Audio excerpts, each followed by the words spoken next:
We are great, we have these wonderful high-tech companies, we make a lot of money out of it, it raises our power in the world. What can be wrong with it? This debate about privacy versus security is as old as civilization, you can say. But there is something new now. For the first time in history, it's possible to completely eliminate privacy. Mm-hmm. It was just never possible before. And it is possible now. Something fundamental has changed. Mm-hmm. When dictators always dreamt about completely eliminating privacy, monitoring everybody all the time and knowing everything you do, and not just everything you do, but even everything you think and everything you feel. Whether it's a tyrant in ancient Greece or whether it's Stalin, they always dreamt about it. They could never do it because it was technically impossible. Now it's possible. We now really have the technology to hack the human brain in a way which was previously impossible. You know, when Hitler gives a speech on the radio, he can't know what is the reaction of each and every individual in Germany and how to tailor his message, his words differently to different people. It's just technically impossible. Now it's feasible, not just feasible, it's happening.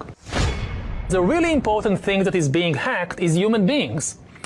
That with enough data about me and enough computing power, you can know what I personally hate and fear or fantasize about, and then you turn this against me. Now, in the past, many tyrants and governments wanted to do it, but nobody understood biology well enough, and nobody had enough computing power and data to hack millions of people. Neither the Gestapo nor the KGB could do it. But soon, at least some corporations and governments will be able to systematically hack all the people. We humans should get used to the idea that we are no longer mysterious souls. We are now hackable animals. That's what we are. If you could be someone else for a day, someone alive today, but somebody you haven't met yet, who would you be? Would I be modeling their brain state, or would I just be in their body?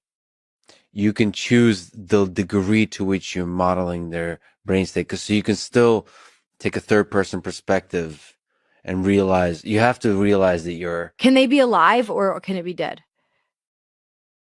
No.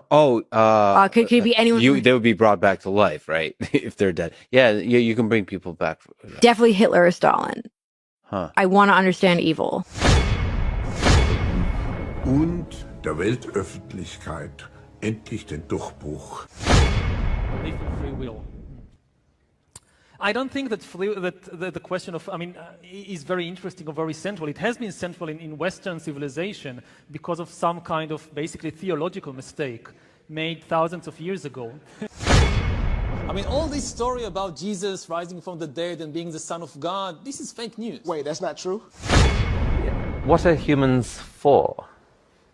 As far as we know, for nothing. There is no great cosmic drama, some great cosmic plan that we have a role to play in it. And we just need to discover what our role is and then play it to the best of our ability. This has been the story of all religions and ideologies and so forth, but as a scientist, the best I can say, this is not true. There is no universal drama with a role in it for Homo sapiens.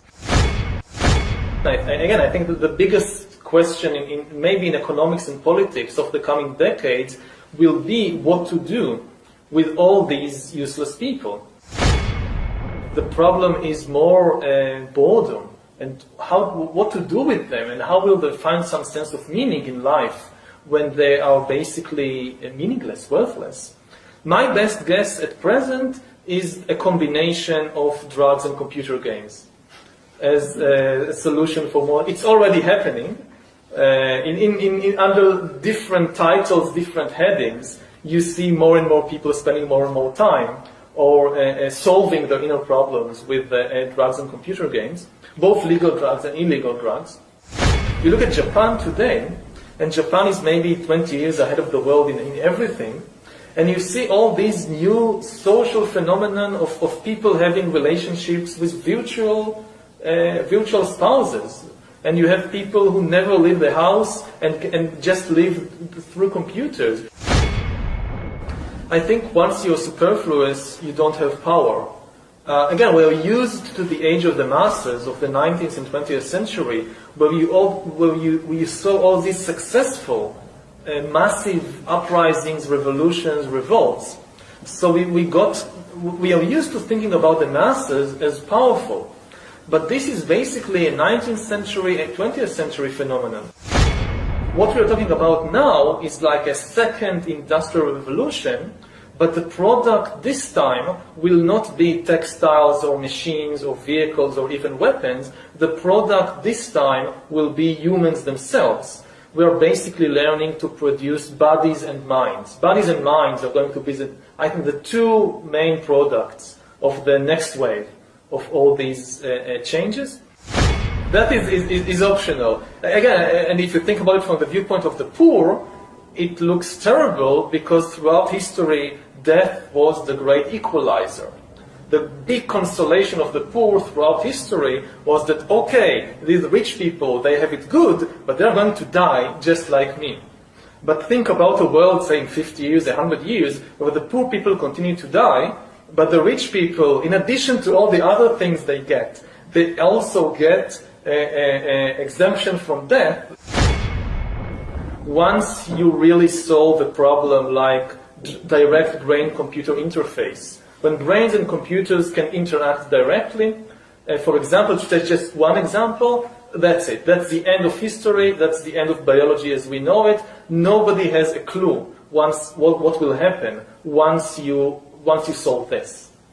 If life can basically break out of the organic realm into the vastness of the inorganic realm, and you cannot even begin to imagine what the consequences will be, because our imagination at present is organic.